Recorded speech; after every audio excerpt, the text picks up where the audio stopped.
Hello everyone and welcome to the channel. First of all, I'd like to apologize for the obvious clickbaity thumbnail, but hey, how many times am I gonna get this opportunity? As a huge Tupac Shakur fan, I obviously jumped at the opportunity to get my hands on a coin carrying his name, even if it has nothing to do with the late rapper. So who does this coin depict? Well, let's find out.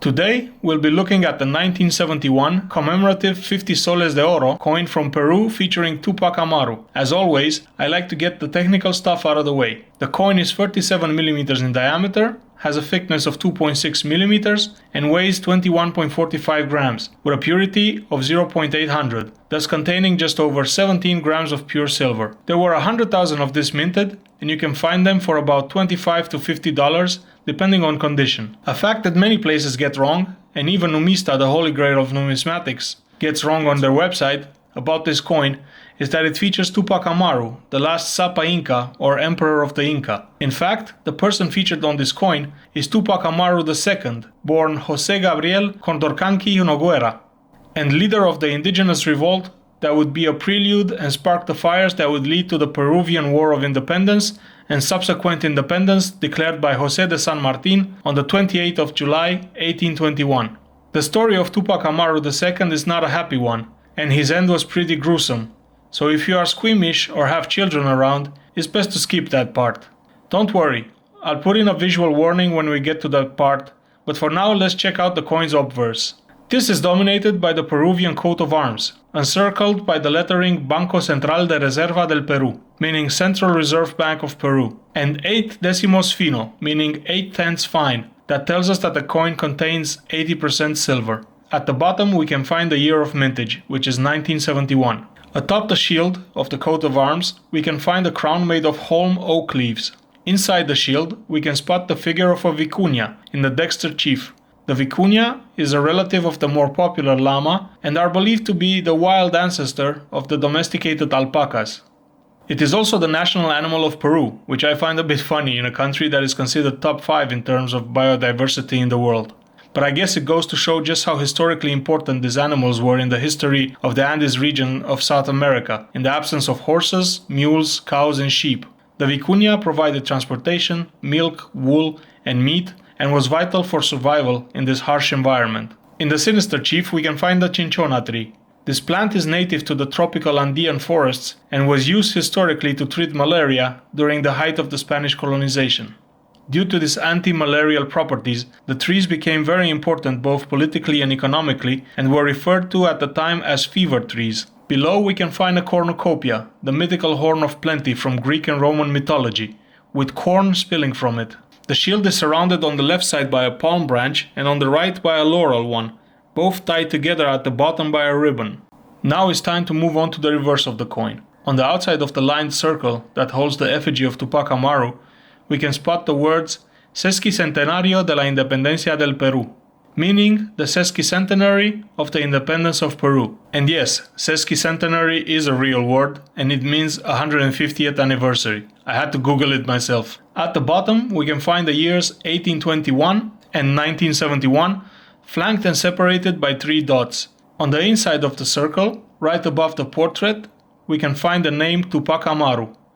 A bit lower to the left, we can make out the number 50, which gives the coin its face value, the mark of the Lima Mint founded in 1535, and the word 50 soles de oro, which means 50 golden suns.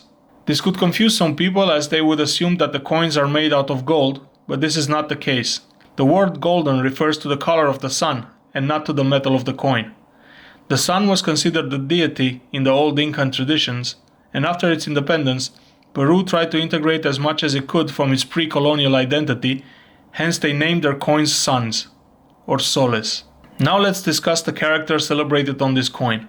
As I mentioned before, the story of Tupac Amaru II is not really for the faint of heart, as he led a brutally violent uprising of the natives against their oppressive colonizers, but would ultimately pay the supreme price for his actions.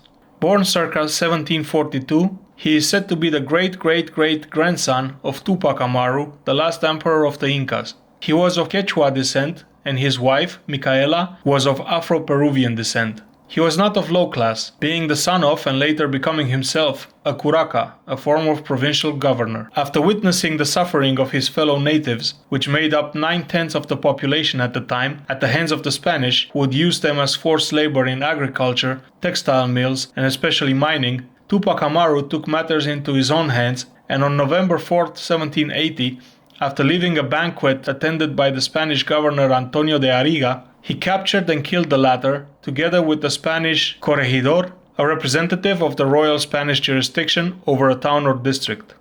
The ensuing struggle saw Tupac Amaru have some successes, and his wife turned out to be a daring and quite skilled commander and strategist, some saying even more so than Tupac himself. Unfortunately, he was unable to fully control his troops, which slaughtered people without orders, and insisted on the death of every Spaniard, thus eliminating any chance of support from the Criollo or mixed race population. His army was eventually surrounded, and through the betrayal of 2 of his officers he would be captured. He was sentenced to be tortured and executed in Cusco, and the enraged Spaniards would not hold back. Before his own demise, he was forced to watch the execution of his wife Micaela, his eldest son Hipólito, his uncle Francisco Tupac Amaru, his brother-in-law Antonio Bastidas, and some of his captains. This is where things get graphical.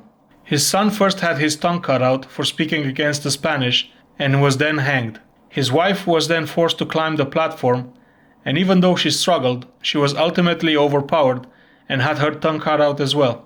The Spanish then attempted to hang her, but when this failed, they hit her with a club and kicked her in the stomach and chest until she was dead. After being forced to witness all of that, Tupac Amaru himself was to be executed by dismemberment. A horse would be tied to each of his limbs, and they would be driven at once towards the 4 corners of the square. After his body was quartered and beheaded on the main plaza of Cusco, in the same place that his great-great-great-grandfather Tupac Amaru I had been beheaded, his body parts were sent to various provinces, and his head would be sent to Tinta, the town where the rebellion started, to be displayed for 3 days, after which he would be impaled at the city gates. The only survivor of this massacre was his 10-year-old son Fernando, who was made to witness the torturing and killing of his whole family and walk under the gallows of those executed. He would be shipped to Spain and would endure many hardships before dying at the age of 29 in August of 1799. Thus ended the life of Tupac Amaru, but he will forever be remembered throughout the Andes as a hero and liberator, and his legacy will forever live on through the events he set in motion. The edge of the coin is reeded and holds no inscription. I hope you enjoyed learning more about this beautiful coin and the historical personality it commemorates. If you enjoyed this video, please support me and this channel by liking, subscribing and commenting in the section below. Thank you everyone, and happy stacking.